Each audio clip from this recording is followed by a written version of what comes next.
Selamat pagi semuanya, Bapak Ibu sekalian. Sebelumnya kita ucapkan selamat hari jadi Pemprov Jateng yang ke-80. Semoga nanti masyarakat Jawa Tengah, termasuk pegawai-pegawainya ya, nanti akan bahagia dan sejahtera. Semakin sejahtera, semakin bahagia, semakin sehat dan kuat. Sehingga nanti pelayanan masyarakat akan berjalan dengan sempurna. Baik, pada hari ini kita akan membahas mengenai penanganan pengaduan lingkungan hidup, penyuluhan kehutanan, dan perlindungan hutan. Jadi di sini adalah kaitannya di bidang 5 ini terkait dengan tupoksinya sesuai dengan Pergub 52 ya, Pergub 52 tahun 2019 itu terkait dengan uh, penanganan pengaduan lingkungan hidup. Artinya di sini nama bidangnya adalah penegakan hukum dan penegakan hukum lingkungan hidup dan kehutanan. Di dalamnya termasuk ada perlindungan hutan seperti itu. Jadi sesuai dengan Pergub 52 seperti itu. Nah, terus terkait dengan penyuluhan, di penyuluhan ini kita penyuluhan dulu Pak ya, kita ngobrolnya ya. Penyuluhan ini kita eh, ada aturan-aturan yang menaungi di kegiatan penyuluhan kehutanan. Mulai dari perencanaan, pelaksanaan, sampai dengan evaluasinya. Jadi seperti itu.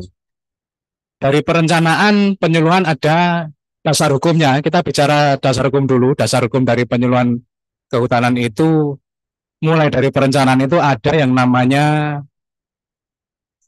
Peraturan Menteri LHK tahun nomor P14 tahun 2000 berapa ya? P14 tahun 2019. Nah, itu terkait dengan penyusunan program penyuluhan kehutanan. Jadi penyuluhan kehutanan itu ada yang namanya program penyuluhan kehutanan, Pak. Di situ ada berisi tentang perencanaan-perencanaan yang akan dilakukan oleh kegiatan penyuluhan, baik di tingkat mulai dari tingkat kecamatan, tingkat kabupaten. Kalau sekarang itu disingkat menjadi tingkat CDK seperti di tingkat apa? Dan di tingkat provinsi Jawa Tengah seluruh seluruh Jawa Tengah Pak itu di DLHK kayak gitu. Dasar hukum yang perencanaan itu. Kemudian dasar hukum untuk pelaksanaan penyuluhannya itu kita ada permen bukan permen ya, Permen Pan RB 1 tahun 2023 itu terkait dengan uh, jabatan fungsional secara umum. Nah, di dalamnya termasuk penyuluh kehutanan. Di situ ada pelaksanaan penyuluhan baik dengan dari metodenya, materinya semacam itu didukung pula dengan Permen LHK P77 tahun 2016 itu terkait dengan apa namanya metode dan materi penyuluhan. Metode dan materi ini ada macam-macam, Pak. Ada penyuluhan uh, metodenya ada yang perorangan atau individu, ada yang kelompok, ada yang massal gitu. Massal itu melibatkan banyak orang kayak gitu. Jadi itu perorangan melalui pendekatan personal, persuasif gitu, terus yang kelompok melalui kelompok-kelompok masyarakat itu kelompok tani, kelompok tangan maupun kelompok-kelompok masyarakat termasuk LSM. Nah, terus yang massal itu yang terkait dengan kampanye-kampanye Pak. Kampanye penyuluhan seperti itu. Nah, kemudian selain dari aturan-aturan itu, kita juga berpedoman di lebih ke atasnya lagi di P13, Pak. Permen LHK nomor P13 itu tentang pedoman pendampingan kegiatan kehutanan, pembangunan kehutanan. Jadi kegiatan pembangunan kehutanan ini salah satu ininya, salah satu dukungannya adalah dari penyuluhan kehutanan. Termasuk di dalamnya, dalam penyuluhan itu kita juga menekankan untuk perlindungan hutan. Ya, perlindungan hutan seperti itu. Nah, itu terkait dengan penyuluhan-penyuluhan itu dasar hukumnya seperti itu. Nah, di bidang kita ini ada selain penyuluhan kehutanan, ada juga untuk lingkungan hidup ya, untuk penegakan hukum lingkungan hidup. Di situ ada pengaduan dan pengawasan ya. Nah itu. Nah itu gimana Pak? Oh, Pak?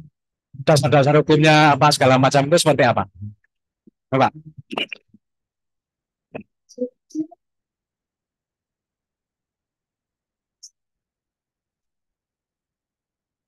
Terima kasih. Assalamualaikum warahmatullahi wabarakatuh. Melanjutkan bahwa dalam kegiatan pengawasan dan pengaduan ya, yang lima, yang pertama terkait dengan pengawasan. Pengawasan itu dasarnya yang terbaru, undang-undang cipta kerja ya, undang-undang nomor 6 ya yang terbaru. Yaitu ada beberapa macam, banyak sebenarnya ya, itu dasar hukumnya kemudian PP 22 tahun 2001 tentang penyelenggaraan perlindungan dan lingkungan hidup, dan aturan-aturan bawahnya termasuk permen-permen ya, termasuk permen yang baru, Permen 14 tahun 2024 ya, terkait dengan denda administratif ya, denda administratif yang merupakan penerimaan negara dan pajak ya. Baiklah, saya lanjutkan lagi. Kegiatan pengawasan itu ada berapa macam ya. Pengawasan itu ada pengawasan reguler, ada pengawasan digital ya. Pengawasan reguler sendiri dibagi dalam dua, pengawasan langsung dan tidak langsung. Kalau pengawasan langsung berarti kita melakukan pengawasan ke objek pelaku usaha atau kegiatan. Ya. Jadi pengawasan itu kita kepada objek kegiatan usaha, ya, yang izinnya merupakan kewenangannya ada di Provinsi Jawa Tengah. Ya, baik itu dokumen-dokumen maupun perling persetujuan lingkungan dan perizinan usahanya ada di Jawa Tengah, itu yang menjadi kewenangan pengawasan oleh Jawa Tengah ya, Kaprov ya. Kemudian saya lanjutkan lagi, tadi saya mengatakan ada pengawasan reguler, itu pengawasan langsung tidak langsung.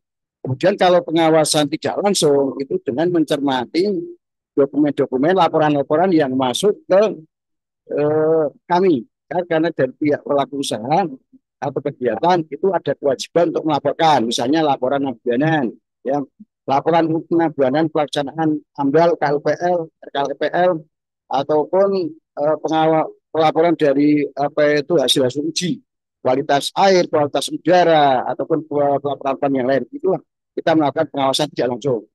Ya, dari pengawasan tidak langsung itu nanti akan kita lihat track recordnya. Apabila ada kegiatan-kegiatan yang misalnya ya hasil uji labnya kok tidak berlaku mutu secara terus-menerus, berarti ini ada indikasi ketidaktaatan. Berarti nanti akan kita rencanakan untuk melakukan pengawasan langsung atau dengan kata lain verifikasi lapangan. Dan kalau pengawasan langsung itu kita akan membuat apa itu di lokasi usaha bahwa pengawasan itu hanya ada dua, taat dan tidak taat. Ya, itu nanti kita wujudkan dalam bentuk berita acara. Berita acara, yaitu berita acara hasil temuan daripada kita pengawas. Nanti dari hasil pertemuan itu berita acara dibuat, kemudian kita bawa kembali ke kantor untuk dilakukan analisis yuridis. Artinya kesalahan-kesalahan apa, pelanggaran apa saja yang akan yang mereka lakukan. Kemudian akan kita lakukan tindak lanjut, ya, tindak lanjut. Dari hasil tindak lanjut itu, kalau sekarang sudah ada mekanisme denda, maka kalau kita membuatkan SA, artinya SA itu sanksi administratif. Kalau ringan, teguran tertulis. Kalau besar, kalau pelanggarannya itu merupakan sedang berat, berarti kita buat paksaan pemerintah. Paksaan pemerintah yang disertai dengan denda pelanggarannya, yaitu yang sekarang yang sudah terbit, yaitu Permen nomor 4 tahun 2024. Nah, itu merupakan denda yang masuk dalam kategori pendapatan negara bukan pajak. Sekarang sudah ada mekanisme permen yang baru harus diterapkan. Ya. Kemudian kalau mereka hanya teguran tertulis, itu ada masa jeda waktu maksimal 30 hari. Ya. Jadi orang dari pengawas itu hanya pada sanksi administratif. Kalau pencabutan izin, pembuatan izin, yang berkewenang adalah mereka yang mau mengeluarkan perizinan. Dalam hal ini adalah gubernur. Gubernur karena yang mengeluarkan perizinan perusahaan di tingkat provinsi adalah gubernur. Tapi kalau pengawas, ya kita itu hanya sanksi administratif, yaitu teguran tertulis, paksaan pemerintah, kemudian termasuk tadi apa menerapkan denda itu ya. Kemudian yang satu, yang lain adalah pengaduan. Kalau pengaduan itu bukan pengawasan insidental, artinya pengawasan yang tidak direncanakan. Ya. Ada pengaduan.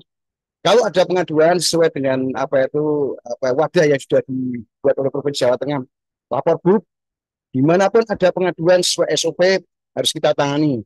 1 kali 24 jam harus kita tangani. Harus kita verifikasi lapangan. Ada SOP-nya apa ya?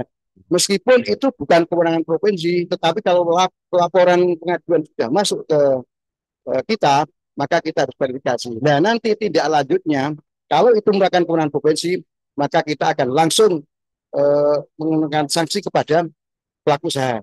Tapi kalau itu merupakan kewenangan pusat, misalnya itu merupakan PMA, itu maka ini akan diberikan tindak lanjut kepada institusi yang berwenang. Kita ke surati ke Kementerian LH dengan disertai berita acara yang sudah kita buat.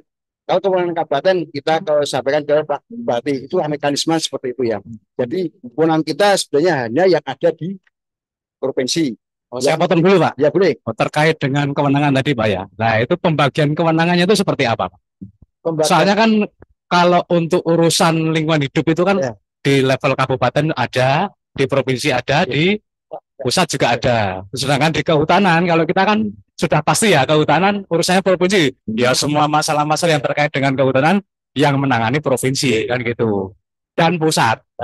Artinya di pelaksanaan level pelaksanaannya paling tapak itu provinsi kan gitu. Nah, pembagian kewenangan yang di LH itu gimana? Nah, ini pertanyaan yang sangat menarik sekali ya. Kalau dalam rangka pengawasan pengaduan ya, yang menjadi kewenangan kita adalah pembagiannya. Kalau sekarang masih gunakan PP 05 2021 yaitu sebagai perizinan PSS ya.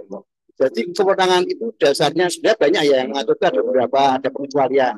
Tetapi usaha kecil, mikro itu menjadi kewenangan kabupaten kota.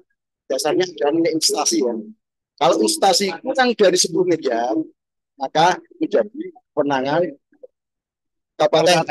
Kalau investasi itu lebih dari 10 ke 10 lebih besar sama dengan, maka menjadi kewenangan provinsi. Catatan itu PMDN.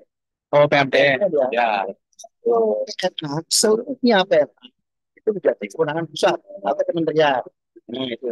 Tetapi sekarang sudah terbit PP baru, PP 2020, PP 2028 tahun 2005. Yang sekarang pembagian kewenangannya tidak lagi. Tapi ini belum didaftar. Itu baru ya Pak ya, 2025 kemarin, ya. Baru bulan Juni kemarin. Ya, ini tanggal 5 Juni itu dibilangkan ya, tanggal 5 Juni 2025.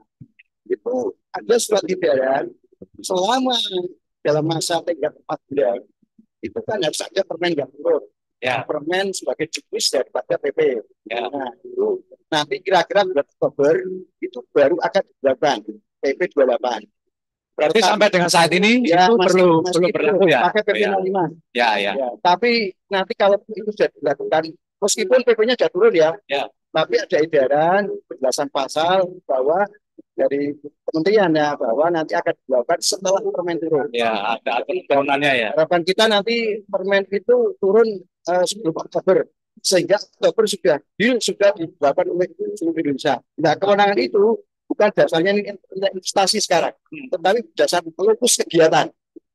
Di mana yang ada di kabupaten, maka menjadi kewenangan kabupaten. Usaha yang ada di provinsi lintas kabupaten, lintas kabupaten ya menjadi kewenangan provinsi.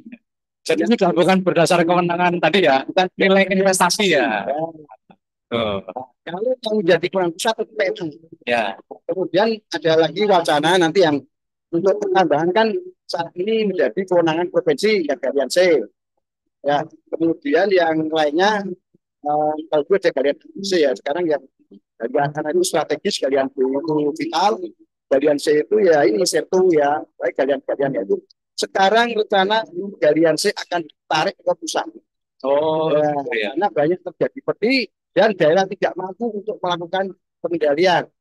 Nah, itu sehingga maka mungkin daerah itu tidak ada kemampuan mungkin secara Tidak finansial. mampunya itu kira-kira seperti apa, Pak? Maksudnya tidak mampunya itu kenapa gitu?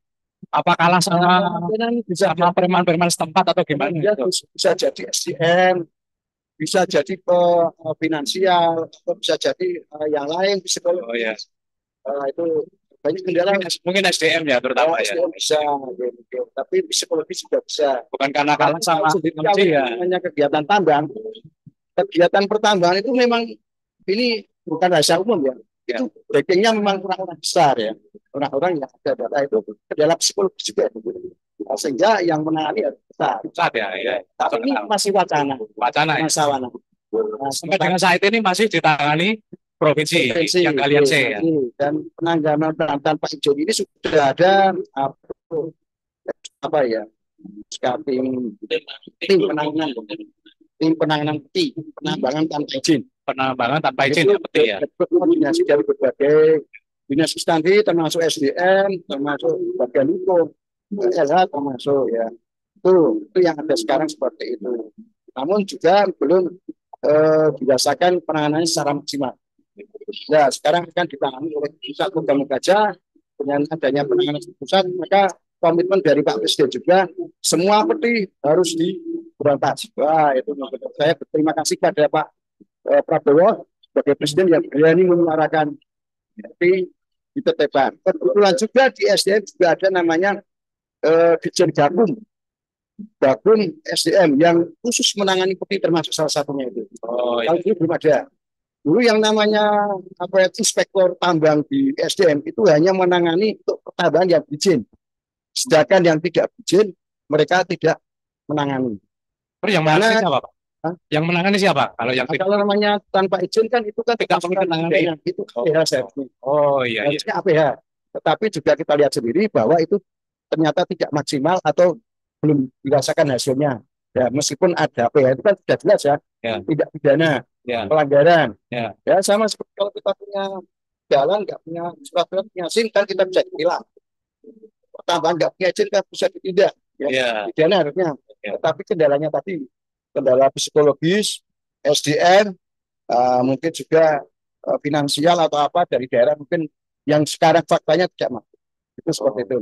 Yang lain lagi selain menangani itu ternyata pengawasan juga sekarang yang jadi sorotan adalah TPA. Oh ya, ini baru anget ini. TPA-nya anget ini. Ini yang baru anget yang kemarin di situ ya. Di sana. Ya. Ya, Rawasari Tembalang ya. Itu maksudnya Tembalang ya. Rawasari ya, yang menjadi kasus yang hangat. Yang menjadi apa itu perselisihan. Itu trending Pak, trending di TikTok, di Instagram, di media sosial ramai sekali itu. Itu nanti penanganannya seperti apa Pak? Berdasarkan hasil koordinasi Pak Kadin juga sudah komitmen untuk ya. Kita sudah melaksanakan itu juga ya, sudah. Pak Kadin sudah berkomitmen untuk menutup. Ya. Tentu saja ini juga berdasarkan hasil rapat koordinasi dengan pemerintah kabupaten kota Semarang, kabupaten Demak. Kalau secara kewenangan Pak, itu kewenangannya siapa? Kalau kewenangan sebenarnya ya, kalau kewenangan itu kan mereka tergantung wilayahnya ya. Kalau TPA itu ada di Kota Semarang, menjadi kewenangan Kota Semarang. Kalau ada di Demak, menjadi Kota Demak. Ya. Tetapi kan ini sudah dampaknya sudah mana-mana ya. Ya artinya sudah kumulatif. Ya. Ya, pemerintah Kota Semarang sendiri merasa belum mampu, mereka minta bantuan ke provinsi. Ya. Nah, sehingga provinsi punya apa itu bukan kewajiban tapi punya rasa untuk pemerintah hadir Pak, menangani hadir ya karena provinsi membawai. Ya. Dan alhamdulillah memang sudah ada titik terang. Nanti di TPA itu akan ditutup. Sudah atau saya belum tahu. Sudah atau akan Pak? Akan ditutup. Tapi saya pelaksanaan belum tahu ya. Tapi nanti saya koordinasikan apa itu. Untuk tambang, kan saya juga ada tambang ilegal yang Rawasari. Itu juga akan ditangani sebagai peti oleh kementerian. Mungkin pusat, mungkin Dirjen Gakum PPNS pusat LHK, PKLH ya sekarang ya. Atau berkoordinasi dengan Dirjen Gakum SDM. Nah, moga-moga aja itu nanti terrealisasi. Meskipun nanti juga akan dampak ya. Dampaknya jelas dampak ekonomi ya. Yang sudah bertahun-tahun sudah berjalan. Tapi kita harus lebih mementingkan kondisi lingkungan. Kalau itu dibiarkan terus, maka lingkungan akan rusak. rusak dan tercemar. Nah, ya seperti itu. Itu yang terkait dengan sampah tadi ya. Ya. Sampah itu juga merupakan bagian dari pengawasan eh, PPA kita, pengawasan. Jadi TPA. Seperti itu. Ya, kira-kira itu untuk sementara yang makin Ada lagi Pak, kalau terkait dengan aduan Pak, yang oh, ya. pengaduan, tadi kan yang lebih banyak ke pengawasan ya. Kalau yang Pak aduan-aduan itu, kita misalnya saya sebagai masyarakat Pak, Ya. pengen mengadu apa gitu, mengadu tentang ya sampah tadi misalnya, Ya. itu ada SOP-nya Mbak? SOP-nya ada? Ada. Atau langsung yang online tadi, yang lapor Soalnya lapor sekali itu ya? pengaduan masyarakat sangat terbuka, baik mulai online atau datang langsung ke LH. Datang langsung dengan mengisi dengan nama yang belum ada, formulir pengaduan itu ada. Yang penting pengadunya jelas ya Pak ya? Pengadu jelas. Identitasnya jelas. Meskipun nanti pengadu juga harus dirahasiakan.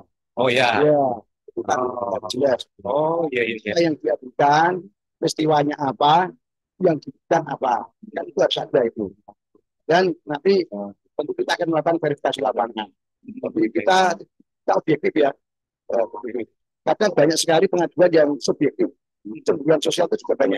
Saya sering mengalami itu, ternyata hanya cemburuan sosial. Itu ada mekanisme, ada ininya Pak, ada timnya Pak ya, menangani itu untuk menyaring itu ya, ada menyaring. Pengaduan itu akan masuk, nanti akan dilakukan verifikasi. Tapi verifikasi itu ini. Terus di verifikasi itu ini masuk ranah pengaduan lingkungan hidup ya.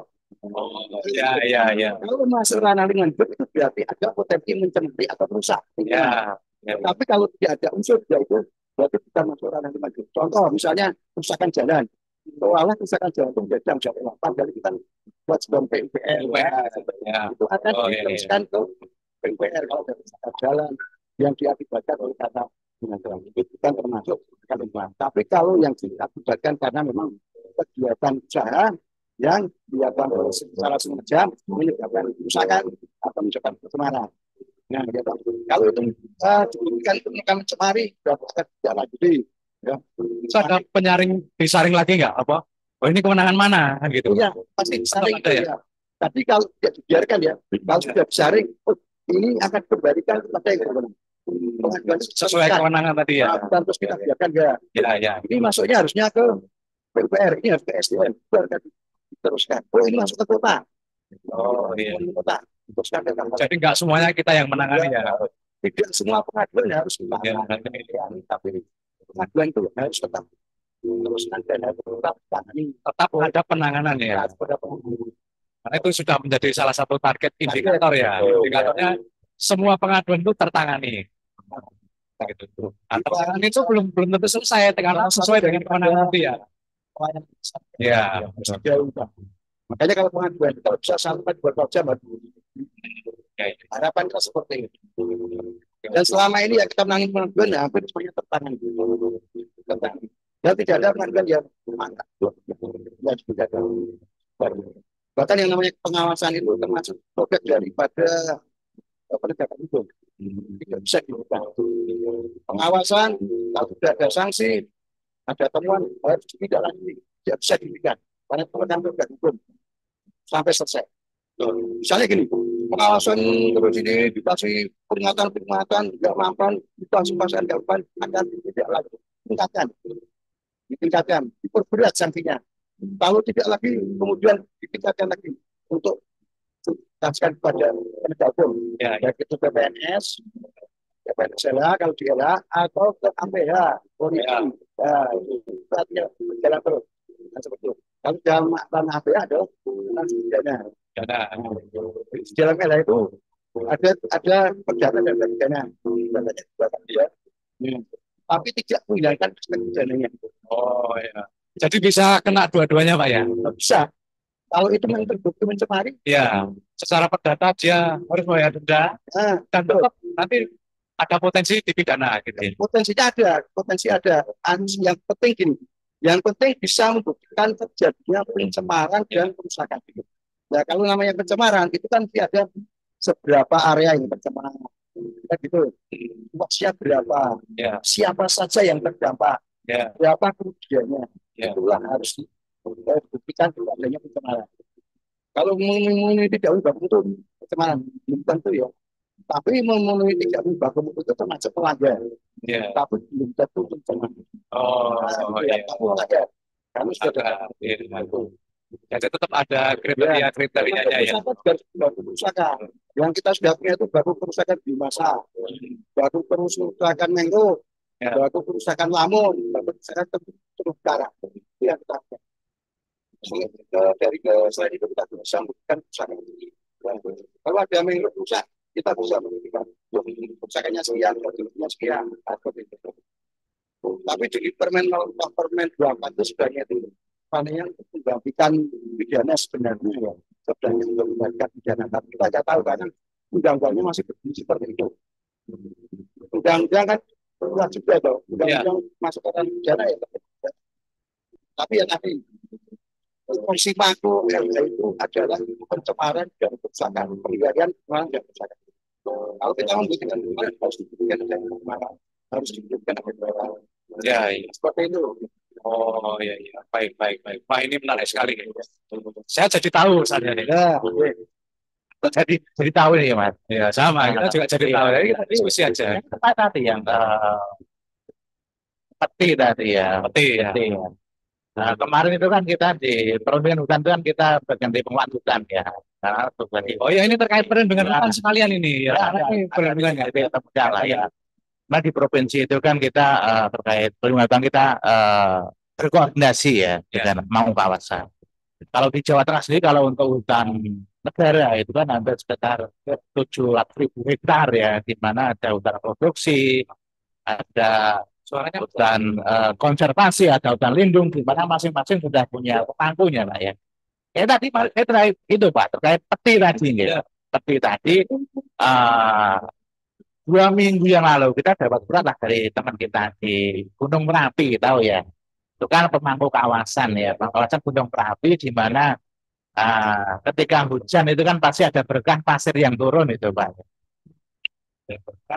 Pasir yang turun itu, turun ke ke sungai atau ke lokasi itu. Di mana itu sebenarnya berkah juga karena bisa dimanfaatkan gitu. Yang kami tanyakan Pak, sebenarnya eh, ketika orang mau membuat suatu usaha apapun, mungkin galian C atau usaha apa itu ya, sebenarnya hal-hal yang akan dilakukan seperti apa Pak? Kadang ada juga yang saat main dengar Pak ya itu dia sudah punya usaha, punya NIB apa ini nomor usaha ya. Tapi tiba-tiba itu ada dari Gakum pengawas datang penegakan hukum Permen 14 2014 itu dia kena denda 1,4 M karena tidak punya dokumen lingkungan seperti itu. Berarti kan sekarang luar biasa ya ada aturan itu gitu. Mungkin ketika orang mau membuat usaha itu sebenarnya apa yang perlu disiapkan Pak ya? Seperti itu. terima kasih. Jadi semua kegiatan usaha pasti ada syaratnya ya. Pasti ada syaratnya. Yang paling utama untuk menggunakan kegiatan usaha itu adalah tata ruang. Tata ruang. Itu yang pertama kali. Kalau tata ruang tidak masuk, maka stop, tidak boleh dilanjutkan. Itu pintu masuk. Sehingga kalau ada sebuah dokumen tanpa ada tata ruang, maka akan kena sanksi pidana yang memberikan izin usaha. Ya, jadi tidak boleh direkomendasi. Satu tata ruang. Kemudian syarat-syarat yang lain masuk ke ranah syarat LH ya. Tadi sudah ada apa itu NIB, ada KBRI kalau sekarang ya model-model yang kan ada KBRI. Ya. Kemudian dipenuhi syarat-syaratnya, syarat lingkungan, maka dia harus menyusun dokumen. Kalau dia kewajibannya AMDAL atau UKL-UPL atau SPPL, itu diatur dalam Permen nomor 4 tahun 2001. Mengatur jenis dokumen. Dokumen apa? Ya. Nah, itu ada apa itu klasifikasinya. Mungkin berdasarkan di sektor. Mungkin kalau di bidang industri kayu itu berdasarkan apa itu klasifikasi. Ya, berdasarkan sektor ya. Kalau sektor itu berdasarkan contoh rumah sakit dengan luas bangunan terbangun sekian, dengan luas lahan sekian, maka kewajibannya adalah AMDAL. Contoh, kalau dia luas bangunannya lebih dari 1 hektar atau luas lahannya lebih dari 5 hektar, ya, salah satu terpenuhi, maka dia AMDAL. AMDAL. Nah, kalau dia kurang dari itu, tidak luas lahannya kurang dari 5 hektar, luas bangunan terbang kurang dari 1 hektar, maka cukup KLPR. Seperti itu. Ya. Kalau tidak termasuk dalam kewajiban keduanya, maka dia cukup SPPR. Kalau SPPR langsung diaplikasi, langsung keluar, langsung satu keluar. Seperti itu. Ya. Jadi, kalau kewajiban lingkungannya sudah dipenuhi, maka otomatis termasuk di kewajiban itu kewajiban pertek ya. Pertek itu ada 3 ya. Pertek terkait pertek baku mutu air limbah, pertek baku mutu emisi, yang satu lagi adalah pertek terkait dengan FB3. Kalau memang dia ada kewajiban di situ, baik itu pengangkutan, pengolahan, ya, pengolahan FB3, damping, penimbunan. Tapi kalau penyimpanan tidak perlu pertek, cukup tidak perlu cukup lintek, lintek penyimpanan itu lintek. Pertek FB3 kewenangan pusat, pengangkutan, pengolahan, damping. Kalau penyimpanan rintek ada di kapal. Rincian teknis yang tertulis dalam dokumen. Begitu. Nah, nanti kalau sudah keluar kelayakan ataupun rekomendasi dari dokumen persetujuan, maka akan diterbitkan perling persetujuan lingkungan. Nah, setelah perling terbit dengan ditambah pesawat-pesawat dari yang lain mungkin ya akan perizinan usaha namanya PB. Nah, itu seperti itu kira-kira ya. Gitu, ya. Itu banyak yang harus dipenuhi. Persatuan. Tadi ada pertek ya. Pertek itu misalnya ada pertek ini kewajiban harus membuat IPAL misalnya. Dia harus memiliki pertek penggunaan baku mutu air limbah. Apakah itu pembuangan, apakah itu pemanfaatan. Kalau pembuangan boleh, berarti daya dukung daya tampung sungai masih diperbolehkan, boleh dibuang. Tapi kalau daya tampung sungai sudah tidak memungkinkan, maka harus dimanfaatkan untuk siram-siram apapun. Sekarang kebanyakan mayoritas sudah digunakan untuk pemanfaatan. Nah, kalau sudah terbit pertek, pertek sudah terbit, ya ada persetujuan teknis ya, itu terbit, maka dia harus membuat IPAL. Atau kalau pertek emisi dia harus membuat cerobong. Ya, cerobong boiler harus memenuhi standar teknis yang terpenuhi. Nah, kalau sudah itu, maka IPAL atau cerobong itu akan dilakukan pengujian 3 kali berturut-turut. Ya. Kalau sudah 3 kali berturut-turut baku mutu, maka akan diterbitkan SLO. Surat layak operasi. Endingnya dari sebuah pertek itu adalah SLO. Surat kelayakan operasi. Setelah SLO terbit, baru perizinan usahanya begitu. Di SLO itu menyatu dengan dokumen. Ya. Dokumen lingkungan tadi. Sekarang dokumen lingkungan itu harus ada pertek lintek, juga harus terbit SLO, baru perizinan usahanya terbit. Seperti itu kira-kira. Itu yang persyaratan yang DLH ya. Ya. Mungkin ada persyaratan dari memerlukan persyaratan khusus dari dinas lain. Ya. Misalnya tenaga kerjaan. Terkait dengan tambah atau apa? Mesin-mesin macam ya. Nanti pertambahan mungkin lebih ketat lagi. Ya. Meskipun pelaksanaannya ya itu kadang tidak sesuai. Karena ada kewajiban pasca tambang reklamasi tidak dilaksanakan. Ya. Itu nggak boleh ya, bisa dilaksanakan. Pasca tambang reklamasi itu harus dilaksanakan. Ada dokumen tambang itu banyak, dokumen apa itu viabilitas stadium, dokumen eksplorasi, ada dokumen KUPL, AMDAL, ada dokumen apa itu pasca tambang reklamasi, layakan teknis itu harus masuk semua. Wah, berarti ya syaratnya itu ternyata panjang ya ternyata ya, panjang ya. Itu kira-kira waktunya berapa Pak? Kira-kira dalam untuk pengurusan perizinan tadi loh, misalnya lancar itu berapa? Ya, kebetulan kita kan sekarang investasi ya. Oh iya. Kebetulan sekarang di kita itu sudah ada SOP. Oh iya. Cukup sekarang, tapi tidak ada dokumen disimpan. Begitu dokumen masuk, maka itu harus segera ada batas waktunya mungkin 1 minggu. Oh iya iya. Kalau dalam jangka sekian hari kok tidak ada koreksi, berarti itu dianggap sudah benar ya. Tapi kalau ada koreksi, harus segera disampaikan. Ya. Sehingga LH tidak disalahkan ya. Kalau betul. Sudah lama kok nggak kuat-kuat, nah itu tidak ada sekarang. Sekarang mekanismenya sudah transparan, ada SFO-nya juga. Oh iya, ada bukan SFO apa itu SOP.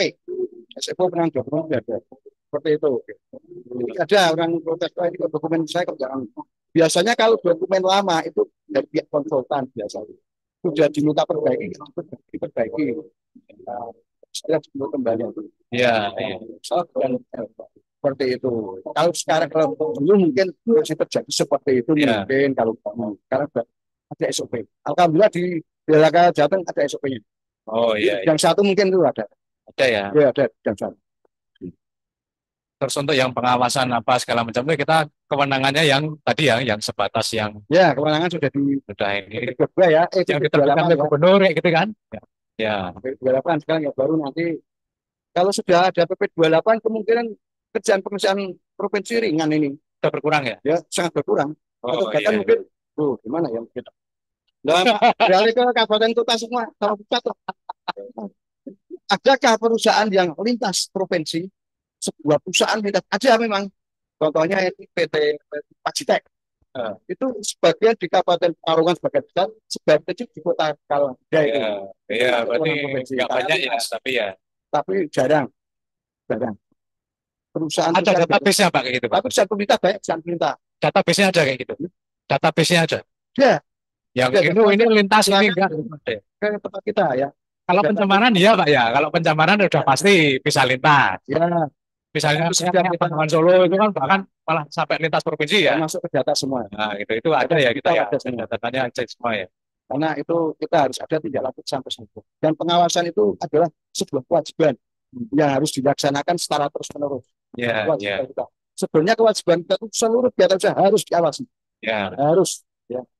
Hanya karena keterbatasan sumber daya, mungkin anggaran, efisiensi, ya, maka diprioritaskan kepada perusahaan-perusahaan tertentu yang memungkinkan ada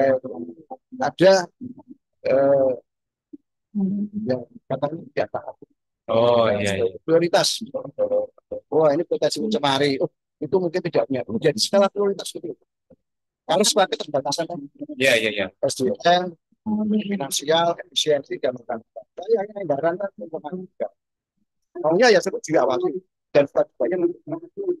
Dan kalau kita tidak mengawasi suatu kegiatan usaha dan ternyata itu mencemari, maka kita bisa kena pidana. Kalau itu mencemari. Iya. Dan kita ternyata tidak boleh mengawasi. Seperti itu. Kewajiban pengawas. Terus terkait itu tadi Pak, yang masalah taat dan tidak taat tadi. Itu upaya-upaya apa saja Pak yang sudah dilakukan dalam rangka untuk menaatkan para pengusaha ini tadi Pak? Ya, terima kasih. Kita kan kewenangan pengawas itu hanya menyatakan ada tidak taat. Oh sudah gitu aja ya. Kemudian bagian pembinaan ada di bidang setia. Oh. Yang juga pengendalian pencemaran. Oh sudah bagian dari itu ya. Kita membina. Nah melakukan pembinaan tidak harus berdasarkan pengawasan, tapi dia bisa proaktif melakukan dulu. Nah dari hasil pembinaan kita juga bisa minta informasi. Ternyata tidak ada kita dalam juga. Saling. Ya saling berkoordinasi ya betul. Pembinaan dari hasil pengawasan. Kalau melakukan pengawasan biasanya dari hasil pembinaan. Dari hasil pembinaan ternyata Pak ini tidak ada. Betul. Kita berikan sanksi. Ya. Artinya pembinaan ada di tempat lain Pak ya. Bukan pembinaan. Itu termasuk itu tadi Pak ya. Termasuk penghargaan ya. Misalnya ini perusahaan ini patut dihargai ini. Misalnya di Wanasari Mas ya. Wanasari kan ada ya. Ini ya. Penyuluh teladan ini KTH teladan kita salah persepsi dengan jadi kalau seharusnya ya sudah apresiasi. Ya. Diapresiasi. Ucapan terima kasih. Tetapi ternyata jadi kewajiban orang satu kewajiban ya. Jadi tidak perlu dihargai ya. Tapi kalau itu sebuah prestasi betul. Ya. Tapi kalau sebuah kesempatan tidak perlu karena itu kewajiban. Ya, betul ya. Persyaratan ya sebenarnya wajib ya. Ya. Di dalam dokumen ada materi 10.000 surat pernyataan. Saya sanggup melaksanakan ABCD. Oh iya. Pada tahun saya sanggup. Maka saya sedia. Sesuai dengan peraturan. Oke ya. Kita kan sebagai masyarakat awam ya. Jadi kan kalau proper, misalnya proper biru, proper mas, kasih apresiasi. Nah itu maksudnya itu Pak. Tapi kalau kegiatan usaha Saat itu kewajiban. Jadi para pengusaha itu adalah kewajiban ya. betul. Jadi tidak perlu berharap. Nah, Kadin itu yang iya, iya, iya. pakai betul. Kalau sudah memang itu memang kewajiban. Oh, iya. Tadi Pak, saya terkait tadi yang satu tadi loh. Nanti provinsi kalau terkait ada sudah pembagian kewenangan nanti milik daerah semua, provinsi ngapain gitu Pak ya? Ya. Saya terkait tadi Pak, adakah suatu usaha yang lintas kabupaten kota gitu Pak? Saya budi mikir, badan usaha yang berbasis kawasan hutan, hutan itu kan lintas ya? Ya, Ah, betul ya? Iya betul. Saya tanya Pak, apakah badan usaha yang melakukan pengolahan hutan itu kan lintas kabupaten ya? Iya. Tadi kan kewenangan provinsi. Betul. Nah, Ya boleh. contoh konkret itu tadi perhutani lah. ya. Betul. Gitu. Memang ya. Ya. Itu kalau mungkin undang-undang kehutanan itu sendiri ya. Ya, Undang-undang kehutanan maka aturannya menggunakan undang-undang kehutanan ya. ya. Ada hutan lindung, ada kawasan, ya ada misalnya hutan apa wisata, atau sendiri dengan undang-undang kehutanan. Ya. Tetapi itu dan itu milik pemerintah ya. Tetapi kalau seperti perhutanan ada kewajiban perhutanan itu. Ada membuat dokumen juga perhutanan. Dan kita juga wajib mengawasi. Sampai sekarang saya belum pernah ya mengawasi perhutanan. Padahal kita ada kewenangan untuk melakukan itu belum pernah ada kewajiban. Saya belum tahu. Karena saya baru masuk di sini 21. Tapi harapannya itu tetap diawasi karena dia punya dokumen, dia punya perizinan. Sekarang ngawasi itu mudah, karena dia punya perizinan, dia punya dokumen ada. Ya, Apakah itu KLPL, apakah itu AMDAL, apakah itu DPLH, apakah itu DPLH. Kita punya kewajiban. Kalau berarti kan wajib diawasi ya. Dan ditanyakan apakah punya dokumen lingkungan ya. kalau dia punya dokumen, maka kita karena di dokumen itu sudah ada tertera, ada namanya metrik pengelolaan dan pemantauan. Apakah dia sudah melakukan kegiatan pengelolaan dan pemantauan sudah ini sudah dilakukan belum, sudah dipantau belum, kemudian kewajiban melaporkan sudah melaporkan belum, setelah kita melakukan pengawasan. Ya. Karena wajib ya. Ya. Betul. Mari Bu, silakan. Monggo, monggo Bu. Oh, jadi gitu ya. Oh, Ya, seperti itu. kita jadi tahu Pak. Jadi memang pada akhirnya sebagai masyarakat umum tuh tahu ini nanti kalau mau berusaha izin berusaha gimana caranya. Ya, Oh ternyata nanti ada pengawasan, artinya kan kita harus taat, harus tertib kan gitu. Oke, intinya pengawas itu namanya memang hanya menyatakan boleh dan tidak.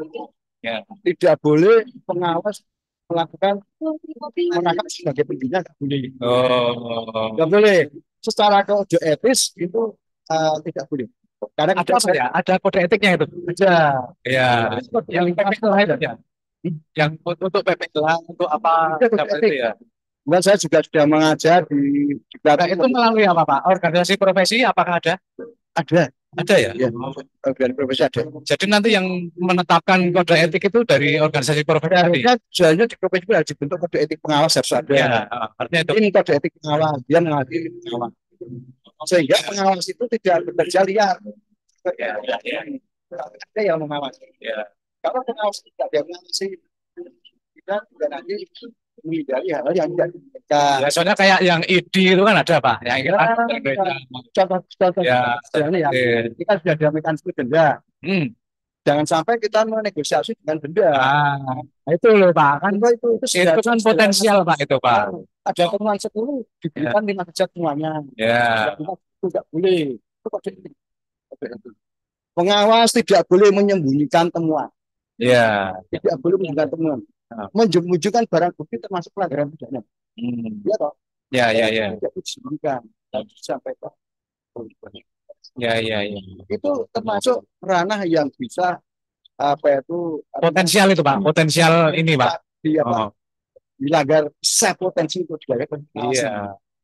Potensial terjadi pelanggaran. Ya,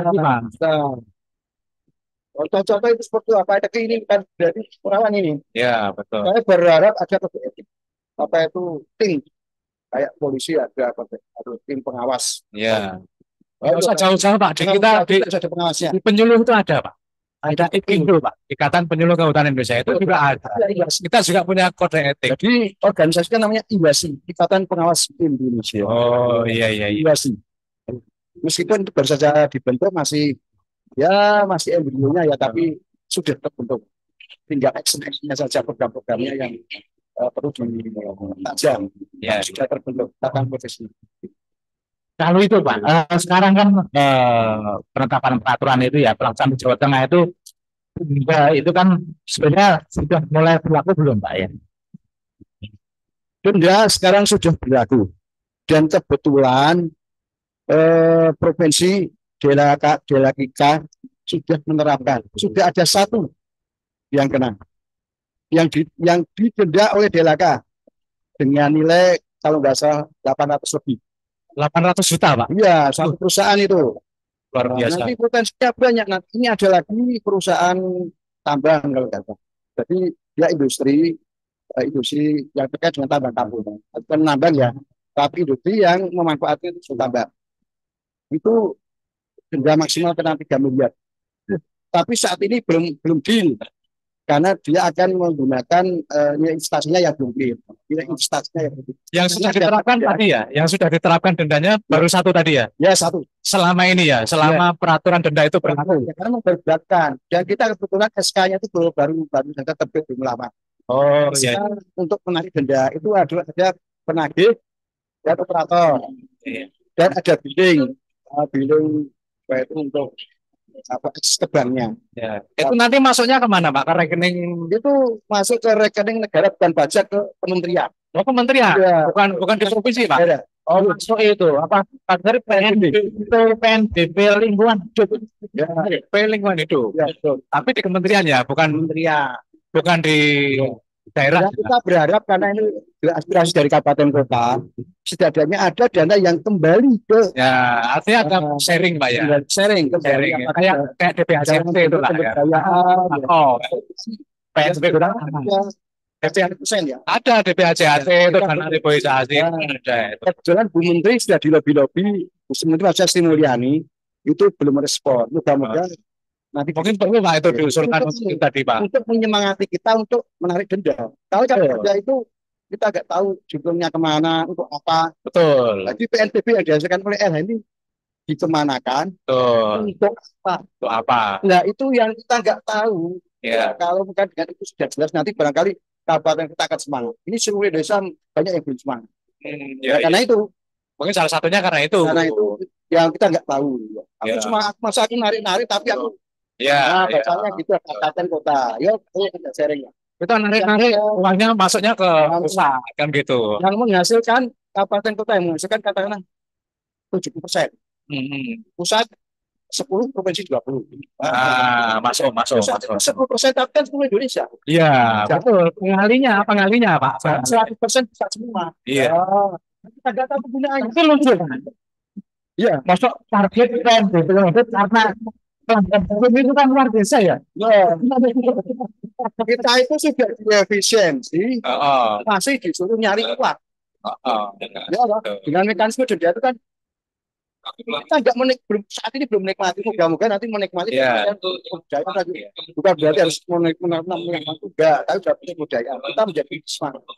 Masuk daerah provinsi kan ya. Berarti perlu ada kajian Pak itu Pak. Harus ada kajian itu berarti. Sebenarnya itu tinggal apa itu pusat untuk respon. Oh, berarti tinggal ini ya. Respon. Sama seperti yang kehutanan tadi. Sekian persen penghasil. Nah, itu willingness-nya Pak ya. Tinggal ininya ya, willingness-nya, kemauannya gitu. Karena kalau sudah masuk pusat kita nggak tahu judulnya untuk apa. Ya yang menikmati pejabat-pejabat. Coba bentar. Ya, maksudnya lalu. Sudah, tapi banyak situ. Itu potensi Pak. Bisa. Iya. Dan siapa lagi yang pegang mereka? Iya. Bukan yang pegang mereka. Kalau sudah nerima itu mau mengeluarkan itu awal. Itu Iya. kesejahteraan masyarakat. Ya, saya perkirakan tuh estimasi itu yang dihasilkan oleh mekanisme denda ini nanti bisa melebihi hasil yang nilai yang disita oleh KPK. dalam kurun waktu tertentu saya bisa mengganggu, bisa melebihi. Ya, ya. Tapi itu yang pusat kemarin ya di Demak dendanya berapa kemarin? 4 M. 1,4 M. Oke. Perusahaan. Satu perusahaan ya. Itu nanti bisa merambah lagi. Kalau itu sudah punya dokumen, apakah dokumennya dilaksanakan bisa kena pelanggaran terus itu. Iya. Itu kan biasa ini denda ini. Berarti Bukan berarti kalau denda sekali terus nggak ada denda lagi, bisa kena denda lagi. oh Ya, iya iya iya. Pak Mutu. Kita sekarang nggak punya dokumen, oke lah. Ya, Dokumen sudah ada. Sekarang dia tidak melaporkan, ya. dia tidak memiliki IPA. Ya. Tidak memiliki IPA itu 25 juta. Kalau dia punya kewajiban loh ya. Ya. Ternyata baku mutu tidak memiliki. Baku mutu bisa dihitung kena denda lagi. Itu yang luar biasa. Ya, ibarat hukum itu pasalnya berlapis gitu Pak ya. Wah, ya. Dapat ini, dapat ini, dapat ini, dapat ini. Terus itu. Ya. Makanya kalau ada sebuah perusahaan yang benar-benar taat betul, nggak kena denda kalau taat betul. Ya. Tapi jarang sebuah perusahaan yang benar-benar taat. Tapi ada Pak ya. Ya. Ada yang taat betul itu ada. Ya kita doakan aja. Dari persentase perusahaan seluruh perusahaan yang ditangani DLK. Lebih banyak yang tidak taat atau belum taat. Kalau saya katakan tidak taat itu seolah-olah itu pelanggarannya berat. Tapi kalau belum taat itu ada beberapa yang belum dipenuhi.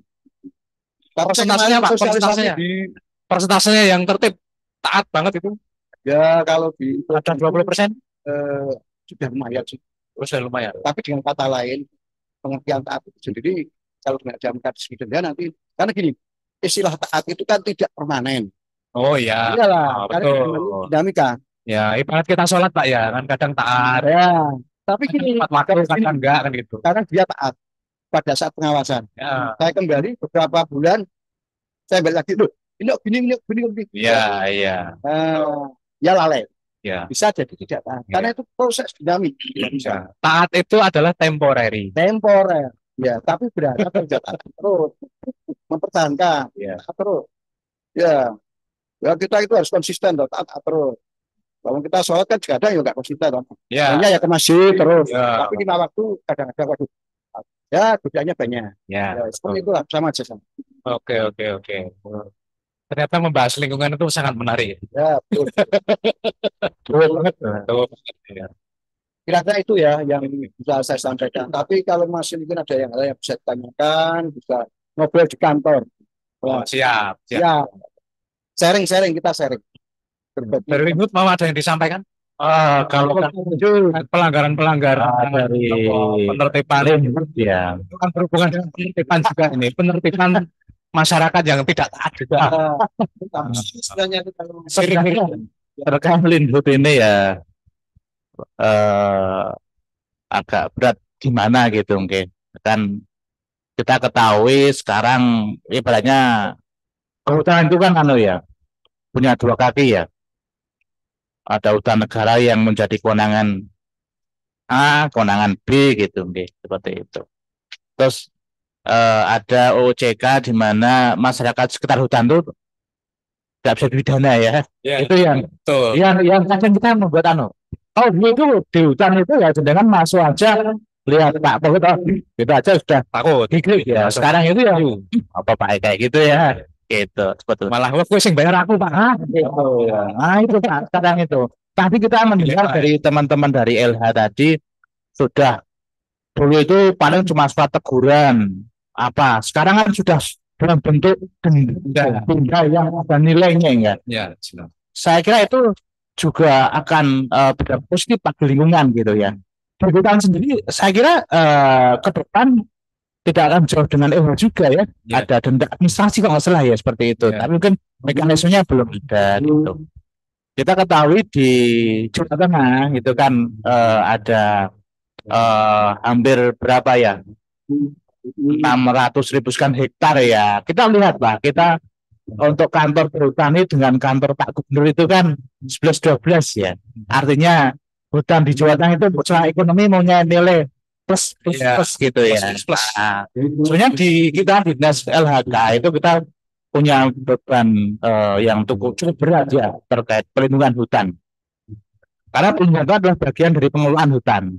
Nah, bagaimana hutan itu dikelola lestari, masyarakat sejahtera, tidak ada perusakan atau kerusakan yang terjadi dalam kawasan seperti itu. Jadi itu memang tugas bersama. Ya. Kami ya di LHK itu tiap tahun kita melakukan rapat koordinasi dengan pemangku kawasan, baik Perhutani, Taman Nasional, BKSDA, pemegang SKPS ya, untuk melaksanakan tugas dan fungsi masing-masing dengan baik gitu nih. Ya. Seperti itu. Eh, Kami di kemarin sempat juga ada laporan masyarakat untuk masyarakat yang punya hak akses bantuan sosial ya, itu Yang baru hangat-hangat kemarin sirkuit ya. sirkuit gitu nih. Yang pembuatan sirkuit dilakukan seluas 1,5 hektar. Nah, itu sirkuit itu loh. Iya. Kok ada sirkuit? Hutan. Hutan itu harusnya luasannya ditambah ya. Kalau bisa ya, luasan hutan itu ditambah lagi. Kira-kira memungkinkan nggak itu? Ada nggak wacana dari agar menambah luasan hutan? Nah itu. Kalau wacana ada Pak, penambahan. Tapi mungkin nggak bisa direalisasikan. Tapi dari hutan rakyat Pak, Ya, bisa untuk ditetapkan. Tapi dengan hutan itu luas untuk dan produksi dikurangi, itu dialihkan ke itu. Apa benar enggak itu ya? Dari area hutan perhutani luas sekian, maka sekian luasan sekian akan dialihkan ke itu sebenarnya non produksi ya. oh Maka itu benar enggak ada itu seperti itu. Itu wacana itu atau memang sudah terrealisasi ya? itu mungkin maksudnya yang PS itu Mas. Oh, Memang hutan negara itu kan yang di Jawa itu kan dikelola oleh perhutani. Oh ya, yang hutan ya. Nah, kan terus Hutan produksi ya. ya terus enggak macam-macam Pak. Ada hutan produksi, ada hutan lindung, Tapi ada hutan perhutani konservasi, ada itu perhutani semua. Saya pikir kan hutan yang Nah itu hutan yang dikelola perhutani itu sebagian diambil oleh negara dari luas 2 juta sekian itu yang diambil 1.100.000 kemudian dikelolakan oleh masyarakat. Jadi namanya perhutanan sosial begitu Pak. Jadi dikelola oleh masyarakat. Jadi posisi masyarakat melalui kelompok itu setara dengan perhutani. Jadinya Pak boleh mengelola. berdayakan ya. Ya, Rasa memiliki. ya. Tapi ada syaratnya Pak. 50% harus ada tanaman kehutanan, taman berkayu. 30%-nya boleh tanaman buah-buahan. 20%-nya tak boleh tanaman semusim. Termasuk Ya. tanaman buah pedagang juga. Ya, betul. Jadi dikelola oleh masyarakat, tapi ada syaratnya. Ada masyarakat. Syaratnya mengembalikan seperti fungsi hutan seperti semula. Serta-merta yang dikelola masyarakat, tapi Kalau jadi jagung semua, gitu enggak. tidak lahan Wah, tanaman semangka misalnya. wah, enggak seperti itu. Ya. Atau gini, Pak. Kan Pak Aris kan sebagai pejabat pengawas lingkungan hidup ya, melihat hutan dari kacamata lingkungan hidup. Nah, itu Mas ya. Tadi kan betul. Seorang yang punya usaha itu kan wajib punya dokumen. Paling rendah SPPL apa itu? SPPL itu ya, paling rendah ya.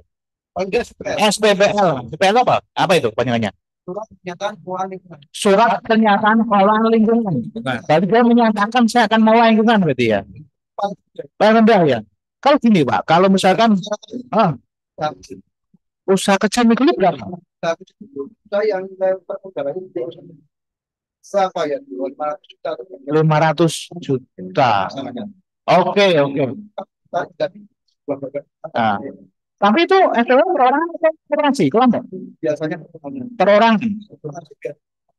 Kalau kelompok itu SPPL bisa ya. apa ya? Kan dengan kecil mikro, mikro, kecil, kemudian menengah, jaksa. Oke. Skala Berarti paling rendah bisa aja. kecil mikro agak tidak Pak. Oh iya. Berarti gini Pak Yudi, kalau tadi kita panggil Pak PNL dari PPLH, cuma kalau di perhutanan ada polisi kehutanan ya, dia wewenang. Ya betul. PPN sendiri ya. Betul. Sebagai pengawas, Ya. kalau PPNS dia merangkap, kita pengawas, kita penegak hukum. Betul, bisa naik ya. Kalau Polhut yang di kawasan itu kan kawasan kalau dia meningkat sore memang dia bukan PPNS Mas, dia diajukan ke Gakum Surabaya ke PPNS. Betul. PPNS atau mungkin APH. APH ya. perlu ditangani oleh apa yang Polri saja. Iya. Ya. Iya, betul. Ya kan kemudian selanjutnya Ya, tadi terkait penelitian yang gestrek itu Mas ya, kita lanjutkan ya. Itu sebenarnya ketika kita ke lapangan itu kawasan IPBS yang berbatasan dengan milik KPH Pekalongan Timur, oke. Setelah kita melakukan verifikasi lapangan, ternyata apa? Itu kan yang membuat masyarakat senangnya terus membuat gestrek gitu. Setelah kita cek itu ternyata 70 di sini juga kawasan PS, Iya. di perhutanan malahan. Yang 20%.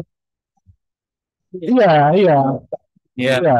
Padahal pemegang SK itu kan dia punya kewajiban ya. Satu, membuat tata batas. Dua, membuat rencana pengelolaan 10 tahunan, RKP-nya gitu ya. Membayar PNBP dan PBB dan lain sebagainya ya. Jadi itu. Sebenarnya tadi kembali lagi yang aku sedang yang LH tadi ya. Jadi kalau kelompok itu kita pandang sebagai suatu kelompok usaha, dia kan kayak membuat SPPL ya. Saya akan melakukan suatu pengelolaan lingkungan gitu ya. Iya. Saya akan menanam 50% kayu, 30% apa tadi? BCS, 20% tanam pangan itu kan deklarasi Mas ya. Iya. Pertanyaan sekarang. apakah dia Gitu. Masih itu.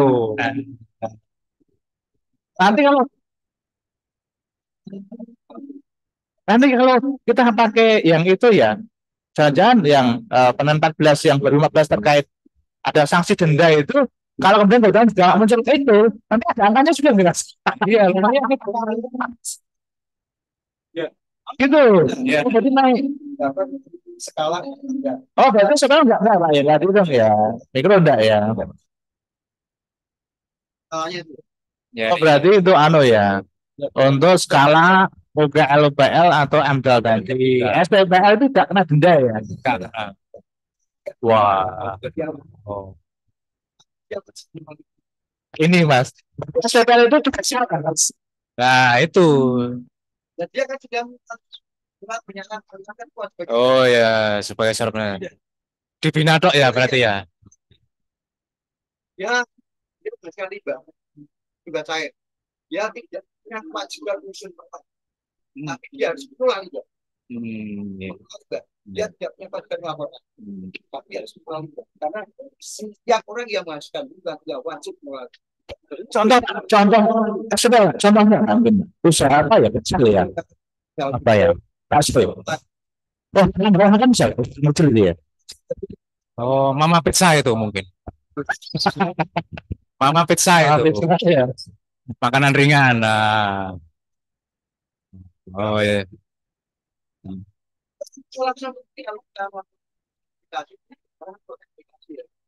SSO itu Pak ya. Di OSS itu ya? Ya di OSS itu. Oh ya. Risikonya kecil. Ada risiko kecil, ada risiko menengah, ada risiko tinggi. Nah, itu data itu risikonya. Risiko menengah besar, biasanya KLPM ya. Itu risiko kecil, biasanya cukup. Jadi berdasarkan risiko dampaknya. LH itu risiko dampaknya ya.